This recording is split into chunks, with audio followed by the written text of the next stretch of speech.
તો ગાઈસ એક પાર્સલ આવ્યું છે જોઈ આવ્યું છે તારાબેન પટેલ કલોલથી.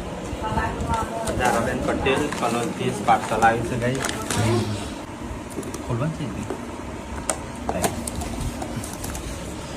લડ્ડુ ગોપાલ. લડ્ડુ ગોપાલ જોઈ લો. તઈ જોતા હશે અમુક સાબરીઓ લઈને ફરે, સાબરિયામાં મૂકેલા હોય છે લડ્ડુ ગોપાલ. અરે આ મંદિરમાં તો હે ને બધો હવાનો હોજ પાઠ કરતો હોય, પૂજા કરતો હોય. હોય તો જમવાનું અલગ બનાવશે બા. ઓહન માટે. રોજ જમવાનું આલવાનું એવું બધું કરતો હોય, નવરાવતો હોય. તો ગાઈસ અમે તો કદી કરેલું નહીં આવું બધું, પણ આને સિમ્પલ રીતે શું કરવાનું અમને કોમેન્ટ કરીને કહેજો. મુરલી મૂકવાની. મોલ્લી ટેક્સી આપણે આયા તો સબસ્ક્રાઇબર થી દાલ લઈને હા, સાંભળ્યું લઈને આવ્યા તમારા ઘરે સબસ્ક્રાઈબર આવ્યા હતા ને એ આ રીતના જ હતા લડ્ડુ ગોપાલ. એ હારે લઈ જાય એ હારે ફરવું એવું.